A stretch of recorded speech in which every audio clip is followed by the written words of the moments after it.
हाय, आज की इस वीडियो लेक्चर में हम बात करने वाले हैं सीएसएस के सबसे इम्पोर्टेंट टॉपिक के बारे में, जिसका नाम है सीएसएस बॉक्स मॉडल।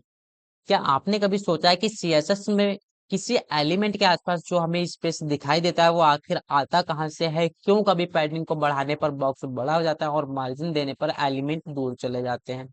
अगर सीएसएस में लेआउट बनाते समय आपको स्पेसिंग और साइजिंग को समझने में थोड़ी सी भी दिक्कत होती है तो आज की ये वीडियो आपके लिए बहुत ही इंपॉर्टेंट होने वाली है, क्योंकि आज हम सीखेंगे सीएसएस का सबसे इम्पोर्टेंट टॉपिक, जो कि होने वाला हमारा है बॉक्स मॉडल।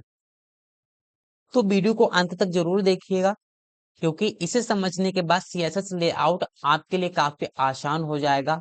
अब बॉक्स मॉडल हमारा होता क्या है? सीएसएस में हर एक एलिमेंट को एक बॉक्स माना जाता है। मतलब अब हम चलते हैं अपने क्रोम पर, यहाँ पे मैंने एक वेबसाइट खोली है विकिपीडिया। अब इसको हम क्या करेंगे, इंस्पेक्ट करके चीजों को एनालाइज करेंगे एक्चुअल में हमें चीजें दिखती कैसी हैं किसी भी वेबसाइट के ऊपर।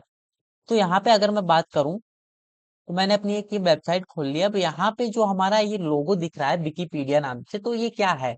एक बॉक्स की फॉर्मेट में है। ये जो विकिपीडिया लिखा हुआ है इसके लिए एक अलग से बॉक्स बना है, इसके नीचे जो लिखा हुआ है उसके लिए एक अलग सा बॉक्स बना है। अब ये पूरा का पूरा जो सेक्शन हमें दिख रहा है वो हमारा क्या है, एक बड़े से बॉक्स के अंदर ये पूरा कंटेंट लिखा हुआ है। इसी तरीके से अगर हम सर्च बॉक्स देखें तो इसके लिए एक अलग हमारा क्या बना हुआ है, बॉक्स बना हुआ है।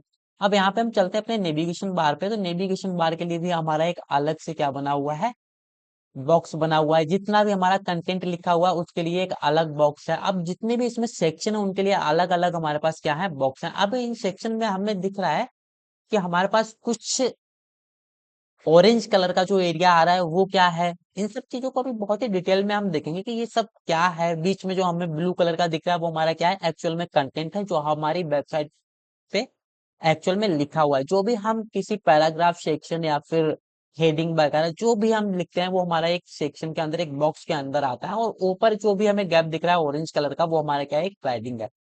अब इन सब चीजों को हम कैसे देखते हैं, इसके लिए हमारे पास वेबसाइट के नीचे एक बॉक्स होता है। वो बॉक्स हमारा ये है। अब इसमें मेन 5 कंपोनेंट होते हैं। वो कंपोनेंट्स कौन कौन से होते हैं, उनके लिए जो कंपोनेंट्स होते हैं वो कंपोनेंट्स ये, एक तो हमारा हाइट होता है, विड्थ होता है, बॉर्डर होता है, पैडिंग एंड मार्जिन। ये टोटल 5 कंपोनेंट होते हैं। जब भी हम अपनी वेबसाइट को डिजाइन करते हैं तो इन 5 चीजों को बहुत ही ध्यान रखते हैं। और हम अपनी वेबसाइट को कैसा दिखाना चाहते हैं, कैसे वो हमारी रैंकिंग करेगी, सर्च इंजन ऑप्टिमाइजेशन वो कैसे लाएगा, गूगल पे हमारी रैंकिंग कैसे करेगी, ये सारी की सारी चीजें हमारी डिपेंड करती हैं स्टाइलिंग के ऊपर, उसके एलिमेंट के ऊपर, सेक्शन के ऊपर। ये सब चीजें अभी हम बहुत ही डिटेल में देखने वाले हैं।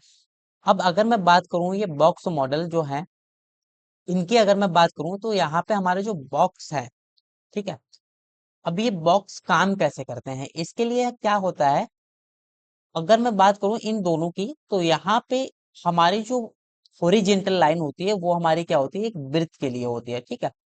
तो इसमें हम अपनी वृत्त को डिफाइन करते हैं। जैसे कि अगर मैं बात कर रहा हूँ इसकी, जो हमारी ये वृत्त है वो क्या है, एक हॉरिजेंटल लाइन है। और जो वर्टिकल लाइन होती है उसमें हम अपनी हाइट को डिफाइन करते हैं। मतलब हर एक बॉक्स की हम हाइट और विड्थ को डिफाइन कर सकते हैं अपने आप से। और जो भी हमारा एक्चुअल कंटेंट होता है, मतलब इस बॉक्स के अंदर हम जो भी लिखेंगे वो सारा का सारा हमारा क्या होता है, एक्चुअल में कंटेंट होता है जो यूजर को दिखाई देता है। जो ऑरेंज कलर के बीच में हमने कंटेंट लिखा है वो हमारा क्या है, एक्चुअल कंटेंट है। इसके बाहर जो हॉरिजेंटल लाइन है वो हमारी क्या है, ये विड्थ है। एंड वर्टिकल लाइन में हमारी क्या है, हाइट है। और जो हमारा बॉर्डर होता है, अब ये जो येलो कलर का ये दिख रहा है ये हमारा क्या है, बॉर्डर है। बॉर्डर और कंटेंट के बीच में जो भी गैप होता है उसको हम क्या बोलते हैं, पैडिंग बोलते हैं।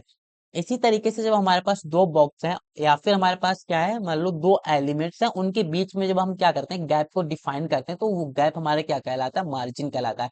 जैसे कि हमारे पास ये दो बॉक्स हैं, ये बॉक्स हमारा 1 है और ये हमारा बॉक्स नंबर 2 है।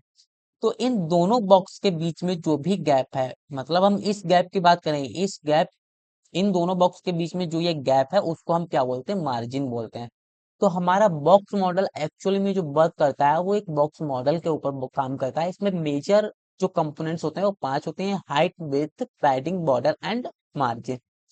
तो चलिए समझते हैं। जैसे कि अगर मैंने आपको बोला था, मैंने क्या बोला था कि एक बॉक्स मॉडल का यूज हमें करना क्यों है, तो इसके लिए हम चलते हैं अपने वीएस कोड पर। और यहाँ पे मैंने ये जो कोड लिख रखा था, इसके लिए मैं आपका जो भी सोर्स कोड है वो आपको प्रोवाइड करवा दूंगा डिस्क्रिप्शन में। आप चाहें तो, नहीं तो नॉर्मली ये लिख भी सकते हैं खुद से। मैंने यहाँ पे क्या किया है, एक एच बन लिया है जिसमें मैंने ऐसा रैंडम हेडिंग डाल दिया। मुझे नहीं पता ये क्या है क्या नहीं है, बस रैंडमली मैंने एक पेज बना लिया। और यहाँ पे मैंने दो डिप बनाए हैं। एक डिप के अंदर मैंने लोरेम लिखा है।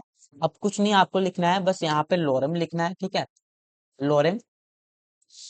और इसको मैं मल्टीप्लाई कर दे रहा हूँ 2 टाइम्स, मतलब ये जो लोरेम है वो 2 बार हमें लिखा हुआ मिलना चाहिए, ठीक है। तो ये हमारा लोरेम आ गया।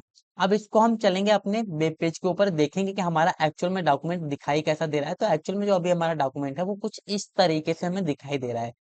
अब यहाँ पे हमारे पास दो बॉक्स हैं, जो कि हो सकता है अभी आपको उतने अच्छे से दिखाई ना दे रहे हैं। इसको देखने के लिए हम सिंपली क्या कर सकते हैं, यहाँ पे बना सकते हैं अपना एक हॉरिजेंटल लाइन, ठीक है। अब ये हॉरिजेंटल लाइन बनाने से हमें चीजों को अच्छे से दिखाई दे जाएंगी कि हमारे पास एक्चुअल में दो बॉक्स हैं भी या नहीं। तो अभी हमारे पास दो बॉक्स हैं, मतलब हमारे पास दो अलग अलग डिब हैं। एक में हमारा पैराग्राफ ये लिखा हुआ है, दूसरे में हमारा लॉरम 2 लिखा हुआ है, ठीक है। मैंने ये लॉरम 2 अलग से लिखा है और लॉरम 1 अलग से लिखा है। तो हमारे पास एक्चुअल में जो बॉक्स हैं वो कितने हैं, 2 हैं। इसके लिए मैंने क्या किया, अपनी सीएसएस को ऑलरेडी लिंक कर रखा है अपने एचटीएमएल फाइल के अंदर। तो अब यहाँ पे हम क्या करेंगे, अपनी स्टाइलिंग को अप्लाई करेंगे। यहाँ पे सबसे पहले मैं क्या कर रहा हूँ, मान लो डिप के लिए मैं कुछ भी दे दे रहा हूँ। डिप के लिए जो हमारी बिर्थ है, या मैं डिप के लिए क्या दे रहा हूँ, बॉर्डर दे रहा हूँ, ठीक है। तो मैंने बॉर्डर दे दिया 1 पिक्सल सॉलिड ब्लैक। अब ये क्या है, कैसे काम करता है, वो सब चीजें अभी हम बताएंगे। यहाँ पे बॉर्डर प्रॉपर्टी गलत हो गई। यहाँ पे मैंने लिख दिया बॉर्डर, ठीक है। अब अगर हम इसको रिफ्रेश करेंगे तो अब हमारा यहाँ पे बॉर्डर आ जाना चाहिए था, लेकिन नहीं आया। ओके, ये हमारा है बॉर्डर। अब हमें यहाँ पे बॉर्डर दिख रहा है। अभी हो सकता है कि हमें उतना अच्छे से दिखाई नहीं दे रहा है, लेकिन यहाँ पे हम देख पा रहे हैं कि ऊपर यानी कि टॉप पे और बॉटम पे हमारा जो है वो हल्का है, लेकिन बीच में जो है वो हल्का सा डार्क है, मतलब गोल्डिश कलर में आ रहा है, ठीक है। या फिर हम इसको चाहें तो इसके कलर को भी चेंज कर सकते हैं। कलर हम इसका रेड कर दे रहे हैं, अब हमें थोड़ा और बेटर दिखाई देगा हमारी स्क्रीन पे। तो अब ये हमें थोड़ा अच्छे से दिखाई दे रहा है। हम चाहे तो इसके बीच में क्या कर सकते हैं, मार्जिन यूज कर सकते हैं। तो हमने अगर मार्जिन दे दिया, हमने मार्जिन यहाँ पे 10 पिक्सल अगर लिख दिया, तो इन दोनों के बीच में गैप आ जाएगा कितना, 10 पिक्सल का। अब अगर इसको रिफ्रेश करेंगे तो दोनों के बीच में जो गैप है वो कितना है, 10 पिक्सल का है। अब अगर मैं बात करूं कि पैडिंग, तो ये जो लिखा हुआ है और बॉर्डर, लिखे हुए और बॉर्डर के बीच में अगर हम चाह रहे हैं कि हमारे पास गैप आ जाए, राइट से भी आ जाए, लेफ्ट से भी आ जाए, टॉप से भी आ जाए, बॉटम से आ जाए, तो हम सिंपली यहाँ पे क्या करेंगे, यहाँ पे टाइप करेंगे पैडिंग, उसको भी दे देंगे 10 पिक्सल। तो ये बॉर्डर के चारों तरफ हमारा क्या ले लेगा, एक स्पेस ले लेगा, जिसको हम क्या बोलते हैं, पैडिंग। अब ये स्पेस ही हमारा क्या कहलाता है, पैडिंग कहलाता है। और इन दोनों के बीच में जो दोनों बॉर्डर के बीच में गैप आया, इसको हम बोलते हैं पैडिंग। तो बॉक्स मॉडल हमारा ये था। अब वन बाय वन करके हम इनको क्या करेंगे, नेक्स्ट लेक्चर में समझेंगे कि हमारा ये होता क्या है, हाइट क्या होती है, ब्रेथ क्या होता है, बॉर्डर क्या होता है, पैडिंग, मार्जिन, इन सब चीजों को अभी बहुत ही डिटेल में हम पढ़ रहे होंगे नेक्स्ट लेक्चर के अंदर। तब तक के लिए बाय बाय।